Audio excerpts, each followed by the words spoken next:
I've really not analyzed myself in terms of my own appeal to my audiences, but I'm told, and I read in the newspapers, that the young people, they like my work.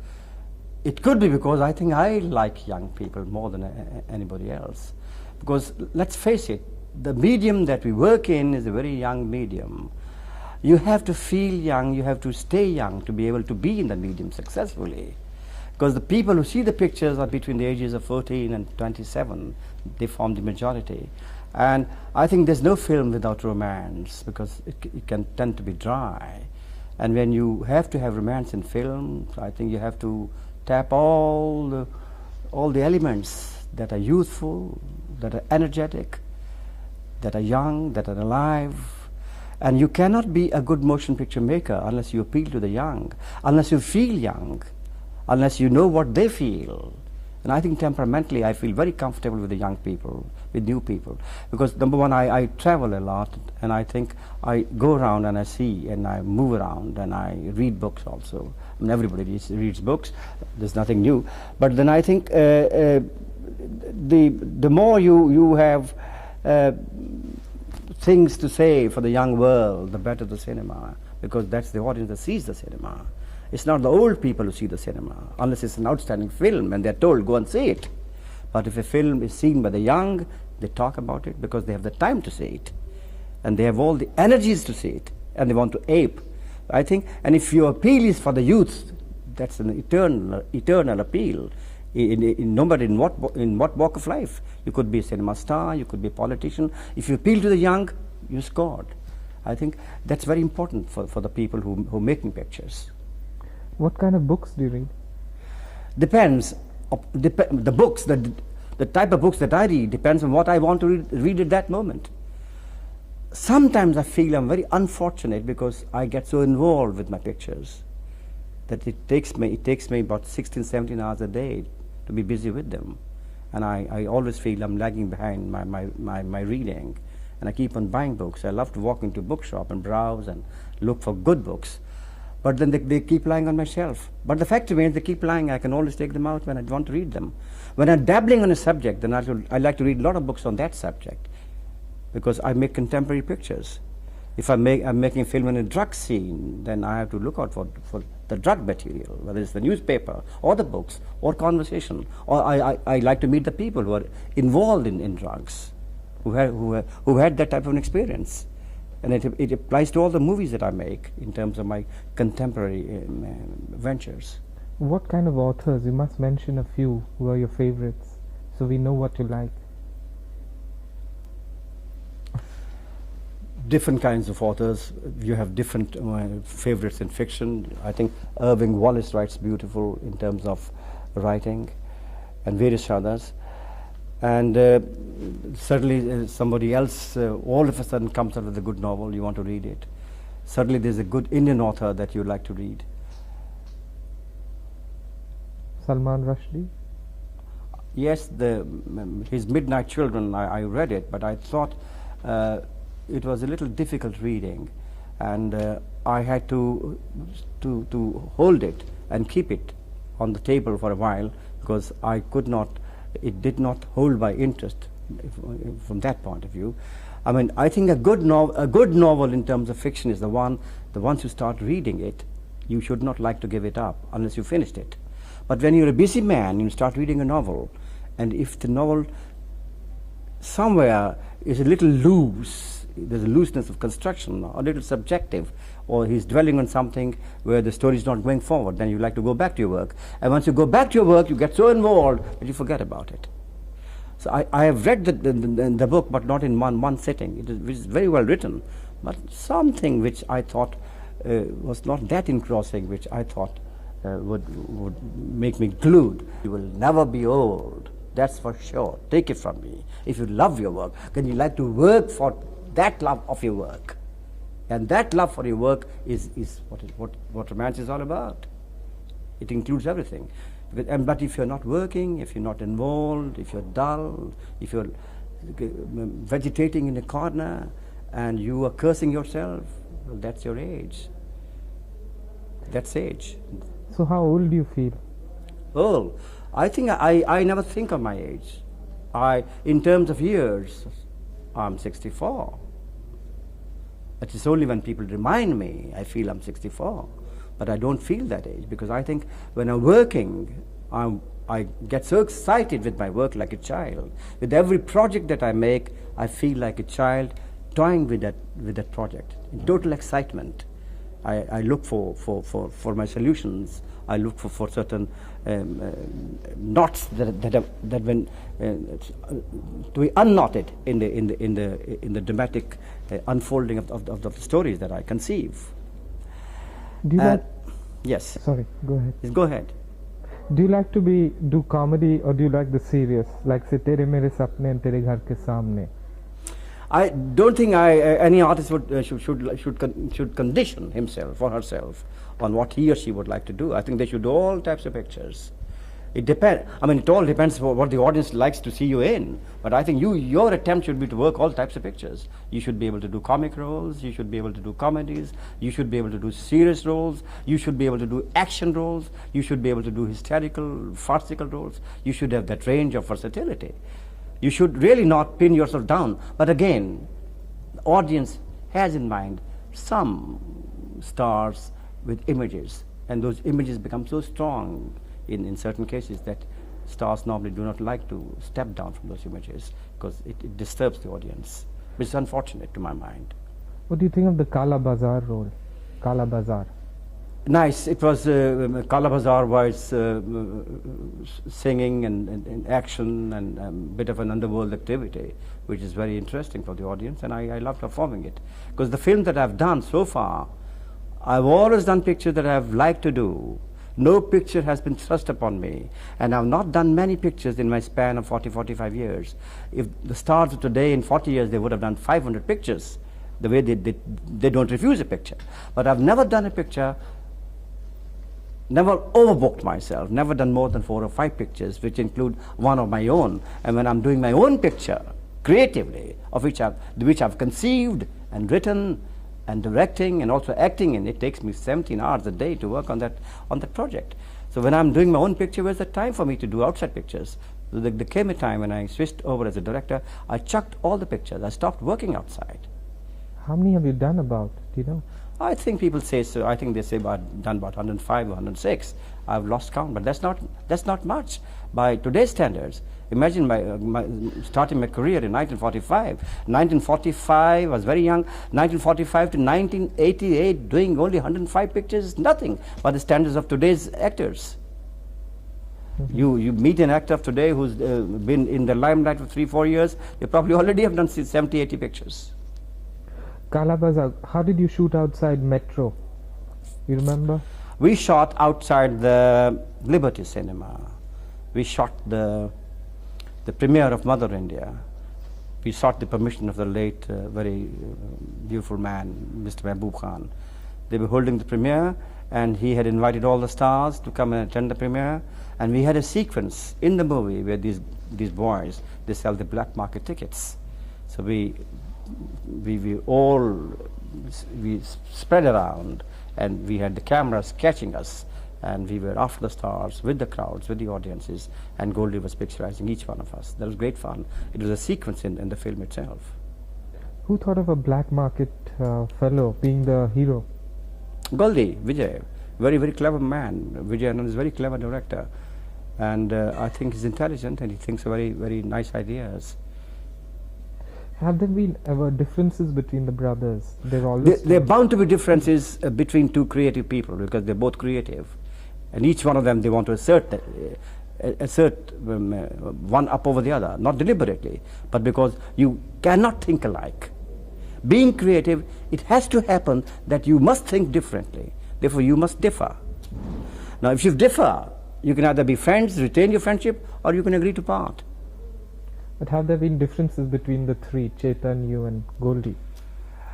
I'm sure there must have been differences. That's why we are not running one concern together. Chetan makes his own types of pictures, and Goldie plans his own type of pictures, and I make my own type of pictures.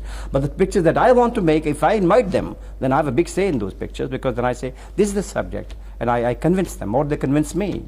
It's a matter of who convinces who. What kind of a discipline do you have in terms of diet, thinking, behavior?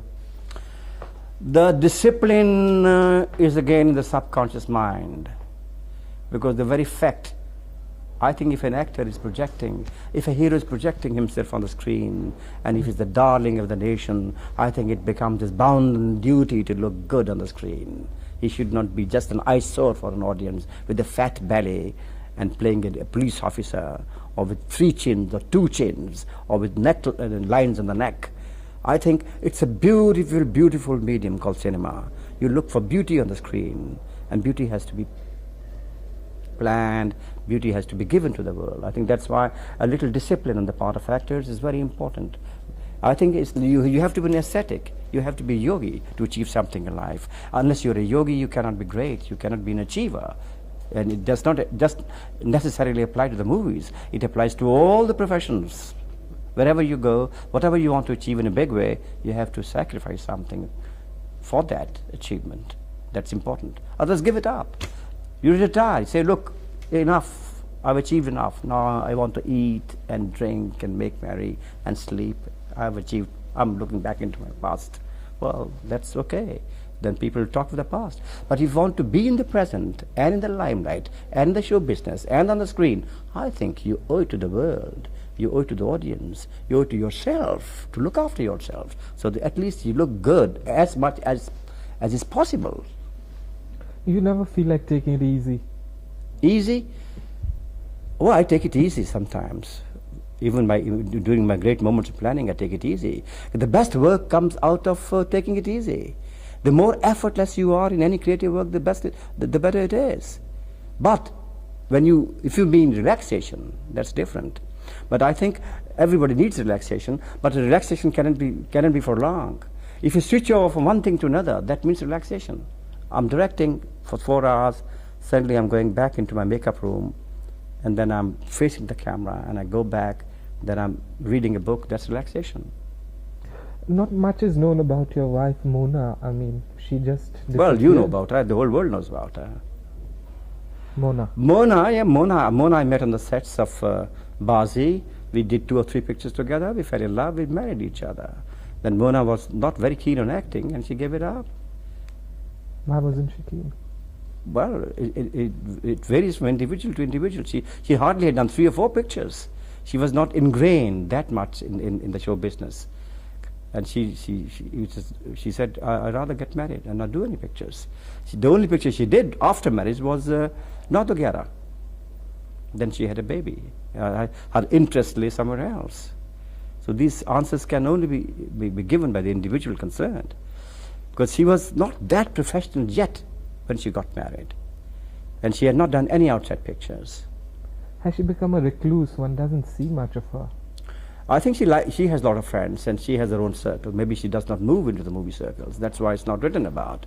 What you read in the magazines is about the movies and the movie people, the movie magazines. And there are a lot of people who would like to be written about. She's one of those. But you've had a good marriage. Yes, well, evidently. We're still living together. We were happy. We have 2 kids who are very happy. What's Sunil like? Do you think he has what it takes? I think he's quite a lot like me. He's very introvertish. He's very withdrawn, Sunil. He's shy, and he's obstinate. He's stubborn, and he wants to make it in a big way. He does want to make it in a big way, and I think he will. And because his dogged perseverance will help him. And his 2 films are awaiting release. One is the one made by Goldie for him, Main Tere Liye. One is a film that he shot in Chicago called Car Thief. And now he's making a picture with newcomers, a picture called Savdhan. He's going down south to Kerala to shoot it after a few days. So you never know. A lot of people make it a little late in life. A lot of people, after having got a break, don't make it. A lot of people make it and then lose it after a few years. Who knows? Nobody knows. Because he's still life ahead of him. What about Devina? What is she like? I mean, is she Devina is a bit of an extrovert, very unlike Sunil, because Devina she's happy-go-lucky, and she loves fun. And I sent my kids to Missouri for their education, and then I sent them abroad. And Sunil went to America, Davina went to Switzerland, then she went to London, she learned photojournalism, she wanted to handle the camera, which she does handle very well. And then suddenly, like all girls, they end up in marriage. She meets a boy, and she suddenly comes to me one day, Papa, this is the boy I love. So I looked at the boy, I said, you love her? He said, I love her. Are you sure? We are sure. What do you want to do? We want to get married. When do you want to get married was my next question. They said, anytime you like. Either you decide and we'll see that you get married. So I'm one of those fathers. Because if I'm freedom loving, what right I have to hold my kids from living that type of freedom as long as they're not doing something which is stupid or wrong or evil or wicked or dirty. And I think the sooner we learn in our country about this, the better it is. Because I think we are now in 1988. So my kids are modern, if that is, and they have been brought up in that type of an atmosphere, and they have those types of parents, and they're happy as they are.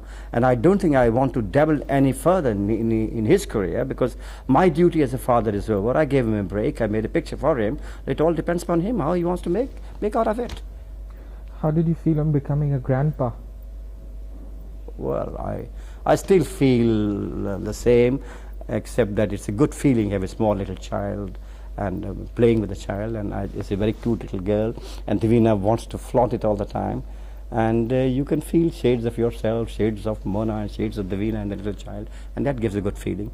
But I feel, I don't feel from that very grand pish point of view, grandfatherish point of view, I don't feel that old enough that I think it's a process of life. You can be a grandfather at the age of 40, you can be a grandfather at the age of 70. It's a good feeling, it's an addition to the family. It's a lovely, lovely, lovely child. Davina loves her, we all love her. Okay, suppose you had to go to a desert island, which 3 films of yours would you take along, just at instinctive? Which 3 films? Directed by me, produced by me, acted by me? Acted, produced, directed. Give you the choice. Anything. I got to go backwards and think of all the films. It has to be instinctive. Instinctive? Instinctively I would choose so to take with me on a desert island. I would not, if given a choice, I would not like to take my own pictures, because I don't like to see my own pictures. But for the world, certainly, there are 2 types of audiences. One is the box office type, because the pictures become a hit, that's why they should see it. The other is a film that you liked yourself and it has not become a hit. I think I could probably want to carry, I don't think I'd like to carry a picture, because I wouldn't like to carry my work for the world, really. But I think, from my own point of view, Guide was a good picture, Hare Rama, Hare Krishna was a good picture, Desh Pardesh was a good picture. Picture that did not click at all with the people, portions of it I thought I enjoyed making. It was ishq, ishq, ishq. It was a very thin story. It was a disaster on the screen, but I think we enjoyed making it. It was a great adventure making it in 2 months. We climbed up the mountains from Pokhara up to the Mount Everest region. It was 7-8 weeks. But again, in films, audience ultimately they are the judges. As the saying goes, would you like to go with the boots on? I think so. I think every man who's working creatively, whether he's a writer or a film director or a composer or a painter or a sculptor or even a politician, who wouldn't like to die with his boots on as long as you're creative? I think it's great when you're creating, you're living, and who doesn't want to live eternally? I think when you're creating, you're living all the time, you're not dead. And when you're not creating, then you're static. When you're static, it's stagnation. When stagnation, it's death. It can be any time. So I think I'll go on working like this because I love it. It excites me. Every time I make a project, it gives me an additional bounce and additional energy, and I love working on it. And that gives me double the vigor. And I think I'll go on and on like this, unless something happens to me all of a sudden in terms of physical decay or physical illness, which can happen anytime to anybody, and you don't have any answers to that. But I think it's a great feeling to be creating all the time. Like you are a journalist, Don't you love writing your reviews? Don't you love writing articles? Don't you live and love with the thought of people reading your articles and talking amongst themselves, my God, this Khalid is written so beautifully. So I think if you don't do it, then you're dead. Now you're used to it and you grow with it because you're improving all the time. Any creative man improves all the time and he never reaches the perfection. And he's aiming at the perfection, and perfection is never there. In fact, it should never be there. But the moment you feel you are perfect, well, that's the end of you. That's it, which means there's no other climax. In fact, people should not reach their climax in lives. If they reach their climax, what is after climax? Anticlimax. It's no fun having an anticlimax. I think I'd rather be in a stage when people say, I think his best still has to come. Because I really feel that I am improving after every film as a director, as a writer, because it gives me more and more experience, more and more experience.